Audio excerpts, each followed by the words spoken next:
Hai guys, babak penyisihan Julius Bard Generation Cup Melwere Champion Chess Tour sudah memasuki hari kedua. Dan di hari kedua ini unik banget teman-teman dan appreciate banget karena hebat banget nih dua pecatur India yang turun di turnamen ini. Arjun Erigaisi dan Pragnananda, mereka berada di peringkat 1 dan 2, diikuti oleh juara dunia catur Magnus Carlsen. Salah satu partai terbaiknya dari Arjun Erigaisi di babak di hari kedua adalah ketika berhadapan dengan Hans Niemann, karena Hans Niemann pemain catur dari Amerika Serikat yang sedang ramai dibicarakan atas drama yang terjadi melawan Magnus Carlsen. Teman-teman, mari kita saksikan sampai habis karena ini sajian partai yang seperti biasa Arjun merupakan pemain taktikal yang sangat enak untuk kita ambil ilmunya dan kita lihat permainannya. Sebelum itu jangan lupa klik tombol subscribe dan nyalakan lonceng notifikasi kalian. Arjun memulai dengan langkah D4 sebagai pemain putih dan dijawab kuda F6, putih C4, hitam E6. Kemudian Arjun memainkan pembukaan Katalan dengan ciri khas G3 dan akan memplot gajah Fianchetto di petak G2. Hans menjawab dengan langkah gajah B4, boom, skak, kemudian ditutup gajah D2, hitam menarik gajah ke petak E7. Nah, teman-teman, aku mau jelasin untuk merespon Katalan ada beberapa pilihan sebagai pemain hitam. Kalian bisa merespon dengan langkah D5 yang paling banyak dimainkan. Yang kedua adalah gajah ke petak B4. Yang ketiga adalah langkah C5. Nah, Hans memilih langkah yang kedua, yaitu gajah B4. Nah, setelah gajah B4 ini, sebagai pemain putih kalian bisa menjawab dengan langkah paling banyak dimainkan adalah gajah D2. Yang kedua adalah kuda C3 dan yang ketiga adalah kuda D2. Di sini Arjun memilih line yang pertama. Nah, di berikutnya langkah Hans Niemann adalah dengan gajah menarik ke petak E7. Ini bukan pilihan utama, ini merupakan pilihan kedua. Pilihan pertamanya adalah sebenarnya menteri ke petak E7. Oke, kita back to the game. Gajah tarik ke petak E7, putih lanjutkan idenya gajah ke petak G2.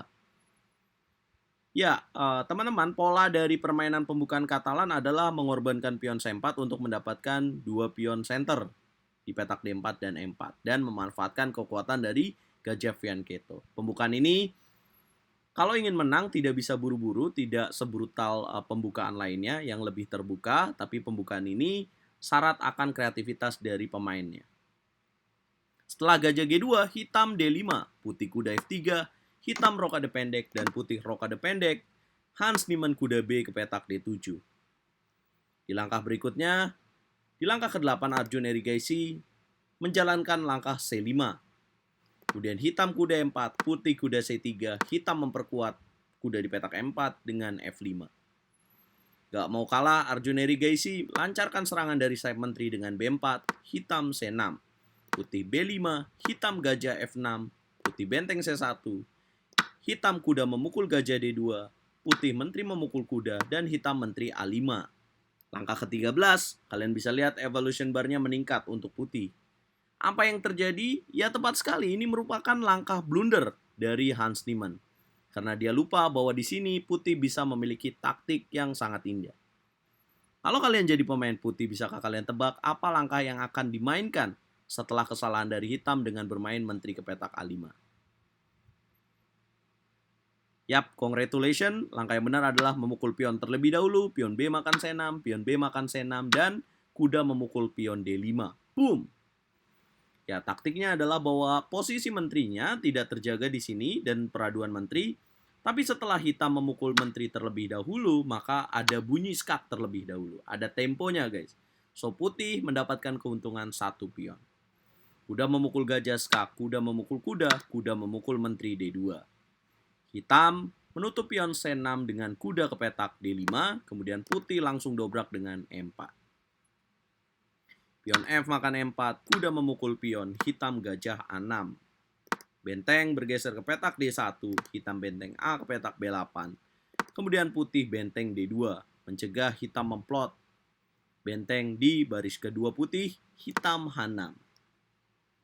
Putih lanjutkan dengan H4, hitam benteng B4, putih kuda D6, hitam benteng F ke petak B8, membuat susunan baterai.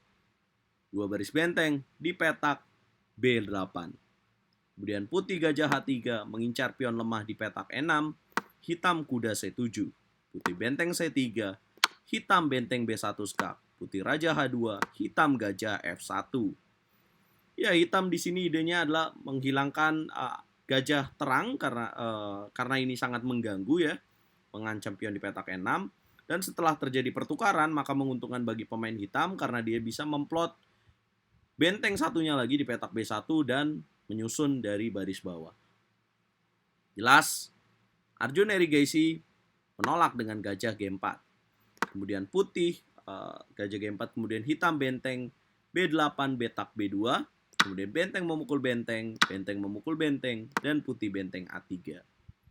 Memberikan pion gratis di petak F2, jika dimakan oleh Hans Niemann, maka akan tercipta raja ke petak G1, benteng harus tetap menjaga gajah, dan benteng makan A7. Ini akan memberikan kemenangan bagi Arjun Erigaisi. Hans tidak melakukan itu dan dia pilih langkah A6. Kemudian putih raja G1, hitam benteng B1. Kembali lagi putih benteng B3, kemudian benteng A1, putih raja H2, hitam gajah B5, putih benteng A3, hitam benteng B1, putih gajah H3, hitam gajah F1. Ya, sempat agak sulit posisi dari Arjun Erigaisi dan kemudian dia memutuskan untuk memainkan langkah kuda C8. Membiarkan terjadi pertukaran gajah, kemudian hitam kuda B5, putih benteng D3, hitam raja F7, putih A4, hitam kuda C7. Arjun Erigaisi melihat taktik benteng F3 skak, hitam raja G8, kemudian terkena forking dengan kuda E7 skak dan mendapatkan pion di petak C6. Raja H7, kuda memukul pion C6, hitam benteng A1, putih benteng F7, hitam kuda D5, putih kuda D8. Ya, jelas ini udah menang ya teman-teman. Keunggulan cukup besar dengan putih memiliki 6 pion sementara hitam 4 pion. Setelah kuda D8, Hans Niemann raja G8, putih benteng A7, hitam benteng A2, putih kuda memukul pion E6, hitam benteng memukul pion F2, benteng makan G7 skak, raja ke petak H8, benteng D7, kuda E3, putih dorong pion C6, hitam benteng F1, putih G4. Ya, tidak lupa ya bahwa ancaman benteng F1 ini idenya adalah untuk skakmat di petak H1. Tidak ceroboh dia main G4, hitam benteng F3, putih raja H2, langkah ke-50 Hans Niemann menyerah. Ya jelas karena upayanya akan berhenti di sini dan putih memiliki pion bebas. Yang 2 langkah lagi akan promosi. Jadi kesalahan dari Hans Niemann adalah sangat mendasar di langkah-langkah awal. Dia tidak melihat bahwa putih bisa melakukan kuda memukul pion D5 ini, guys. Ini bisa terjadi kepada siapapun kalau kalian gak hati-hati. Apa komentar kalian? Kita ngobrol di sana. Jangan lupa like, share, dan subscribe. Yang pasti akan dicari 8 pemain dulu dari 16 pemain yang mengikuti turnamen ini dan baru di babak 8 besar mereka akan menggunakan sistem gugur. Apakah semua akan Arjun Erigaisi pada waktunya? Jangan lupa like, share, komen, dan subscribe. Arjun Erigaisi nih bos, senggol dong.